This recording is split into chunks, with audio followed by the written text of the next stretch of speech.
everyone, welcome to the class of operating system. Today our topic is process. Today we are going to discuss about various aspects of process in operating system. These are the topic of today we are going to cover. We are going to know what is process control block, then context switching, operations on process, cooperating processes, inter-process communication. So our first topic is process control block or PCB. In this topic, we are going to cover what is PCB and structure of PCB.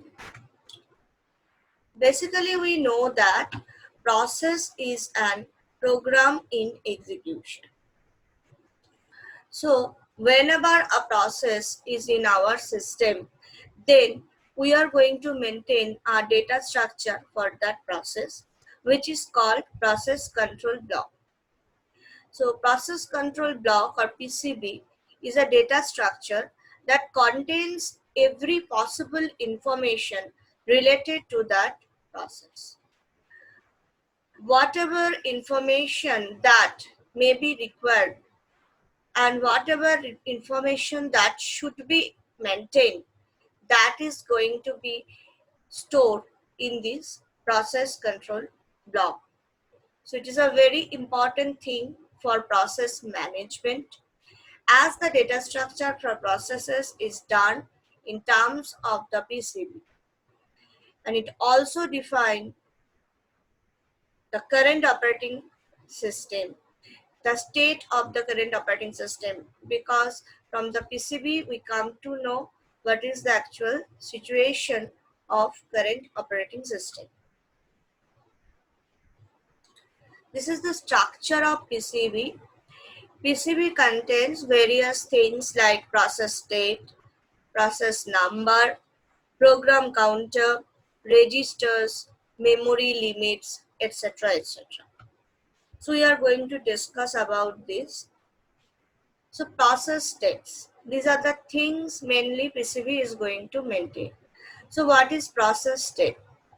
So in the previous lecture of process, we came to know the state transition diagram or the process of the process life cycle. In a life, process is going to be in different state like ready state, running state, waiting state, etc. etc. So in the process state field, we are going to maintain what is the current state of that process. Now the next thing is process number or process ID. A unique identifier, a unique number is assigned to every process, which is maintained in this field. In program counter field, we are actually going to store program counter. In this program counter, we are going to maintain the next instruction that is going to be executed by the program, that particular process. So it is actually hold the next instructions address. Registers.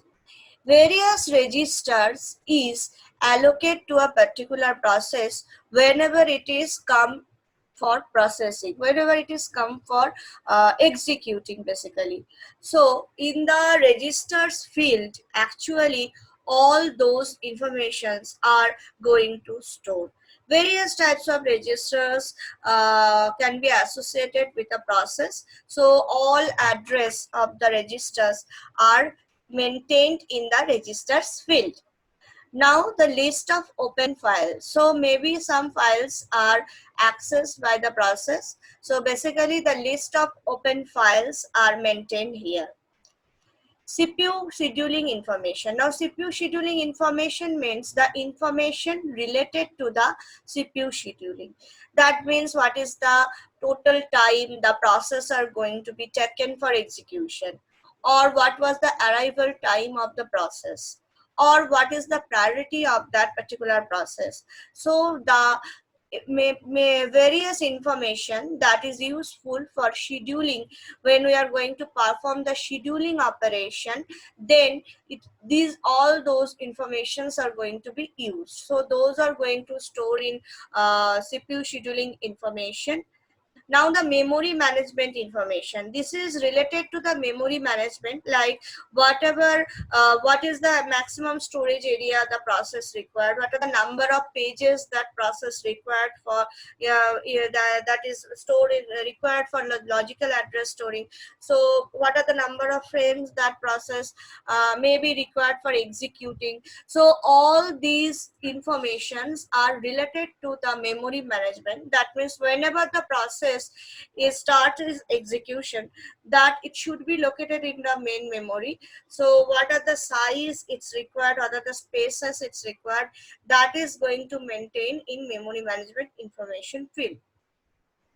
The next one is input output status.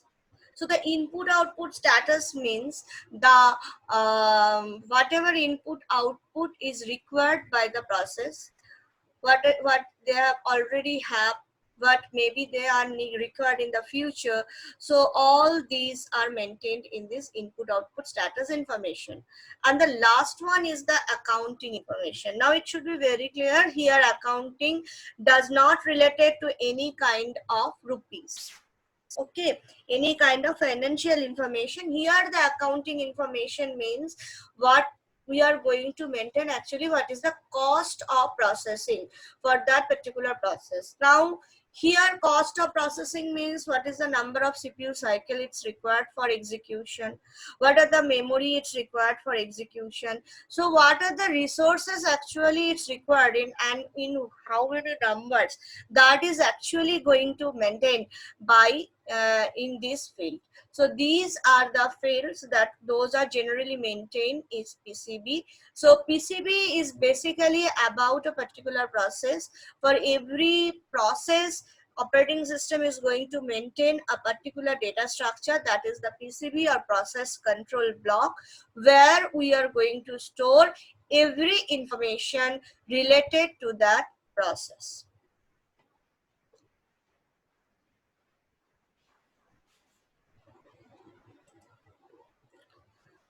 So now switch to the next topic, that is context switching. Context switching. So we are going to cover context switching. What is it? What are the triggers of context switching? What are the steps? And what is the cost? Okay. So these are the few things that we are going to cover. So what is context switching? Context switching involves storing the context or state of a process that it can be reloaded when required, and execution can be resumed from the same point as earlier. For many reasons, it may be possible that when a process starts its execution, after that it need to resume, after that it need to stop its execution and back the CPU to the processor to the system. And again, maybe after some time, again the process start its execution.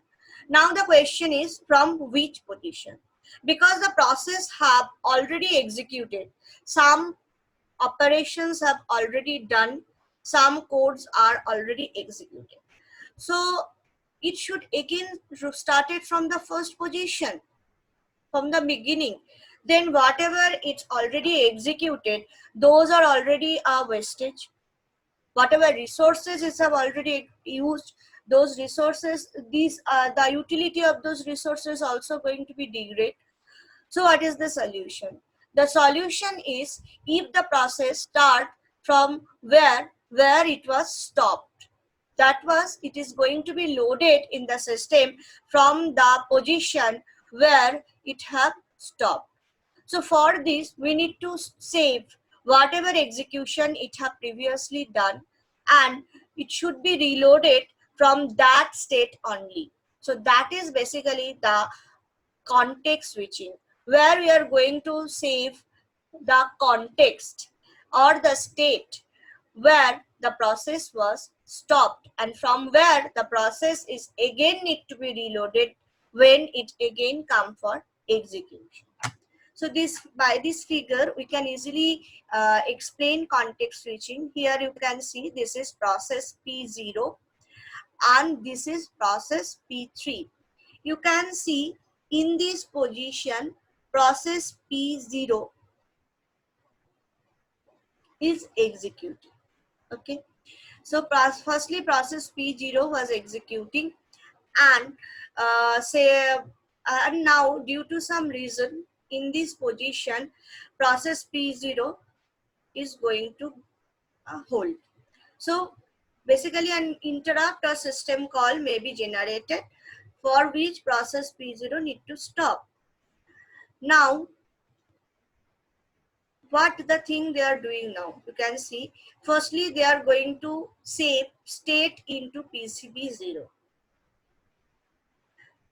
and after that it is, so maybe process P1 is going to start from this situation. So now operating system what they are doing, they reload the state of PCB1. Maybe process P1 is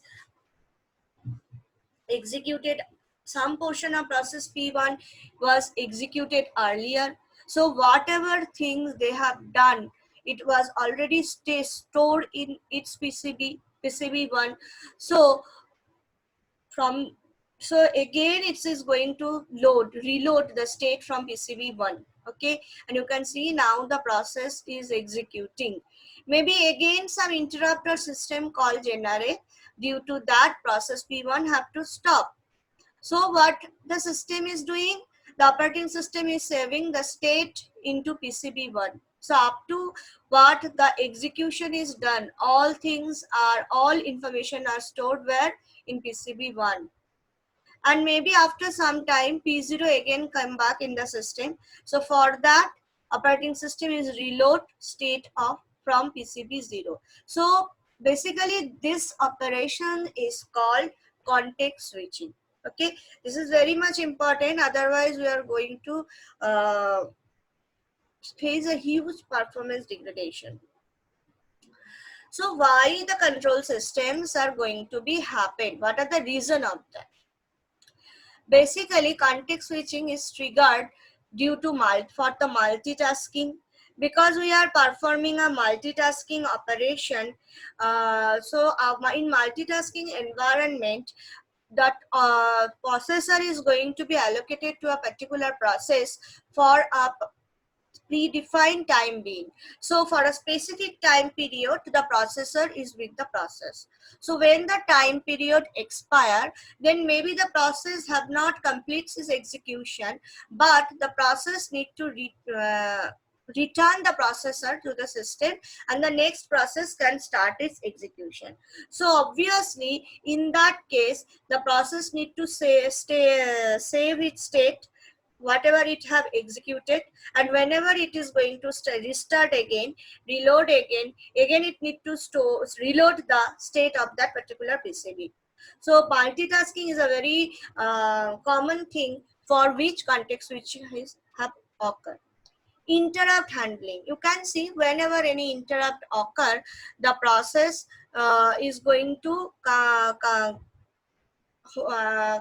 stop its execution, maybe due to some interrupt, and then also whatever up to which the process have performed or up to which the process have executed, so that is going to be saved. And again the from that position the system is going to load the state. So that is basically the interrupt handling. And then the user and kernel mode switching. So this is another important thing that we need to perform, user and kernel mode switching, for which also the process are going to be stored, going to be on a halt. So context switch may trigger. So now we are going to discuss about the different steps of context switching. So firstly what we need to do, save the context of the process that is currently running in the CPU. So we need to do what? we need to save. What we need to save? We need to save the context of the process. That means up to what the process have already executed. So basically we need to update the PCB and other important fields. Now move the process control block to the above process into the relevant queue, such as the ready queue or IO queue, etc. After that, a new process is going to come, is scheduled. So the selection is done for the new process, which process is going to execute now. And again, we need to update the PCB for the pre-selected process, because this includes updating the process state to running. Obviously, before that was in the ready state or waiting state, whatever is relevant. But now the state is going to be updated. And it also need to update the memory management data structure, because it is a memory is going to allocate it to that process, and restore the context of the process that was previously running when it is loaded again in the process. So obviously every time actually what we are doing, which process is now coming in for execution, we need to update the process state in the PCB and maintain it properly. And whenever the process, which process is going to stop now, again we need to update all the states and all the information in PCB and put it into the required queue. It may be the ready queue, or if it's required some IO operation, it is going to wait in the IO queue. So obviously all the time what we are going to do, we are going to update all the related relevant information in the PCB of that particular process. Now this is a activity. So obviously this activity is an additional activity. So this activity is going to introduce some cost. So it leads to an overhead cost because of the TLB flashes, sharing the cache between multiple tasks, running the task scheduler, etc. So whenever we are performing the context switching, this additional updating we need to perform, this additional save or reload we need to perform, this actually introduce an additional overhead. So context switching obviously going to introduce some cost. Now the next topic, that is operations on process. So just look at what are the operations we can perform. Process creation and process termination, these are the two most important operations, those we can perform on process. Other than that, process preemption and process blocking, these are the two other operations also we can perform on process. So basically we can perform all these four operations on process. So this is a diagram for process creation. So whenever we want to create a process, we can use this fork system calls for creating a process. The parent is going to call. So the parent is basically what the process need to be created in the system for different operations. This can be done by the following events. User request for process creation. System also can initialize. So execution of a process creation system call by a running process. Batch job initialization is also done. So here in this figure, you can see a process is created by the parent.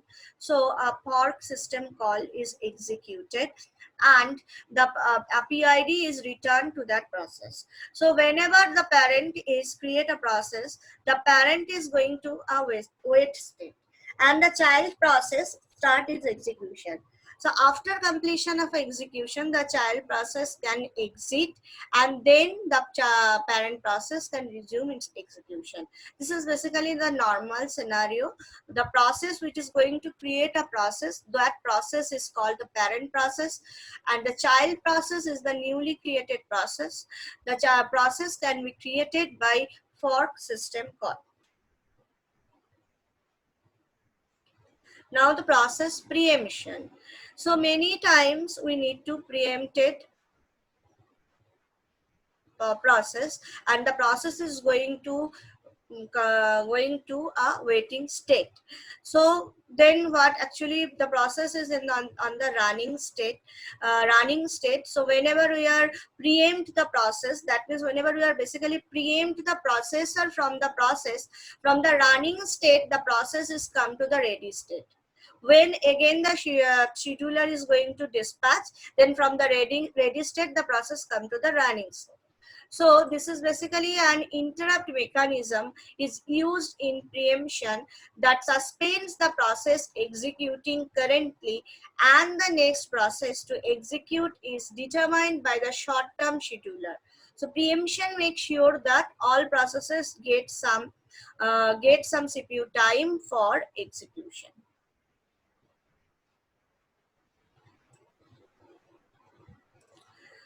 Now another thing is process blocking. Suppose actually process preemption is done when something is required by the system, but it may be possible that process also required something. Okay, so then the process can be blocked. If the process blocked, maybe some due to some input output operation, then from the running state, the process come to the blocked state. You can see from the running state, the process come to the blocked state, and whatever requirement for which the process have blocked, the requirement is complete. It may be some IO operation, so the IO complete, and then the process again come to the ready state. And if again the processor is dispatched to it, then it from the ready state it coming to the running state. Okay, so this is the scenario. Now the last thing, that is process termination. So after a process has completed its execution of its last instruction, it is going to be terminated. So if it is a child process, it can be terminated by its parent process if the task no longer execute. So whenever the child process active, the parent process should not terminate. If the child process is active and the parent process is going to be terminated, then the child process become a zombie. Okay, so the all the child process should terminate first, then the parent process is terminated. Okay, the process can be terminated using exit system call. Here in the diagram for the process creation, you can see here the parent child process have terminated using the exit system call. So parent process also can terminated using the exit system call. Okay, so basically these are the four operations: the creation, preemption, blocking, and termination can be performed on process. Now the fourth topic, that is the cooperating processes. So basically processes can be of two types: cooperating process and independent process. There are some processes who are not going to share anything with other processes. So their executions are not going to their executions are not going to affect other processes execution. So they are all called independent process. But there are some process for which its execution is going to those processes going to affected by other process execution, or that process execution is going to affect other process execution. So they are called cooperative process. So firstly we are going to discuss what are the cooperating processes or the independent processes, and then we are going to discuss why this cooperation is required. So an independent process is not affected by the execution of other processes, while a cooperating process can be affected by other executing process. So why cooperating process? The first reason is modularity. Nowadays, every system is going to be distributed in a modular architecture. So the portions, the subsystems are modularly described, and the total job is going to distributed in a modular way. So obviously, if you want to perform that, if you want to execute that system properly, then the modularity is a very important thing that we should maintain. That means the parent process, that means the actual process, can create a child processes for each and every module. And in that case, the parent process and child processes are communicating with each other, and then they are become what, cooperating process. In the main other times also, though two process can perform two modulars activity, so also they need to converse between them, and one process output is going to be affect to the other process. So obviously there is cooperating process are required. Information sharing is also many time it is required. A process is going to share its information, that means the output of the process is going to be taken as input in another process. So in that cases also they become cooperating process. For the convenience of use, maybe two process can execute, can communicate with each other. And the computation speed up. Computation speed up means the computation can perform efficiently. It can be performed first. So if the total job is going to be distributed in sub jobs, and all that sub jobs can parallelly execute, obviously the total job can complete faster than if it is only one process that is going to be execute that process. So for each and every sub job, one process can be associated. So obviously all these processes, those are associated with that particular job, they are going to communicate with each other. So it's actually help us for increasing the speed of the computation. So the modularity, information sharing, convenience, and the computation speed up, those are all important things, all are required for cooperating processes, for which cooperating processes are required. Now this is the last topic of today, that is inter-process communication or IPC. So we are going to discuss what is IPC and methods for IPC. So basically when we are talking about independent processes are not going to communicate with anyone. So for there, any kind of communication is not required. But what about the cooperating processes? Cooperating processes are going to communicate with each other. So obviously there is a communication system should be established between them. So two types of communication can be there: IPC, that is inter-process communication, and RPC, that is remote process communication. If the processes are from the same source and from the same system, then they can communicate with inter-process communication. RPC is basically for remote communication. So now we are only going to concentrate on inter-process communication or IPC. So inter-process communication is a mechanism which allows processes to communicate each other and synchronize their actions. The communication between these processes can be seen as a method of cooperation between them. So these are the two ways by which IPC can help. One is the message passing, another one is the shared memory. So firstly, I'm going to discuss about shared memory. Here you can see the process A and process B, both are going to access a shared memory portion.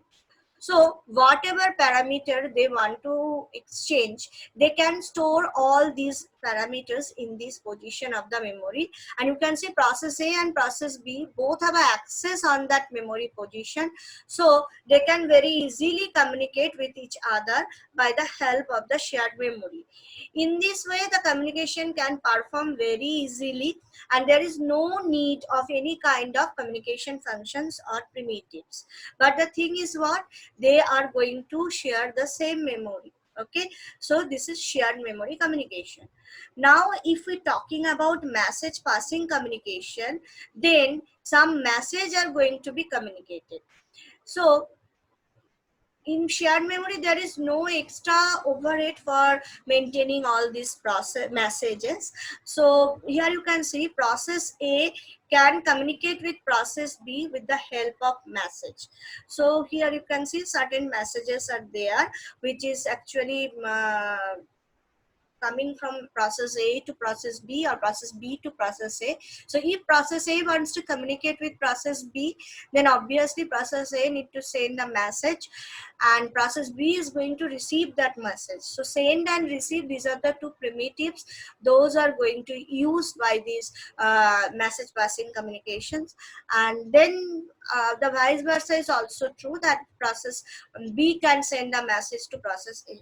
So here many things are there, synchronous and asynchronous communication. Synchronous means suppose process A send a message to process B. So process A is going to block until process A is going to come have any acknowledgement from process B. And in case of asynchronous communication, no blocking is required. Process A is going to send a message to process B and then process A can continue its execution. And whenever process B receives, process B can send an acknowledgement, or that means they are not going to block. So basically these are the two ways by which IPC can take in place. So these are all the topic that I want to discuss today. In the next classes we are again going to discuss various aspects of processes. So for today, this is the end of the class. Thank you, students. Be safe.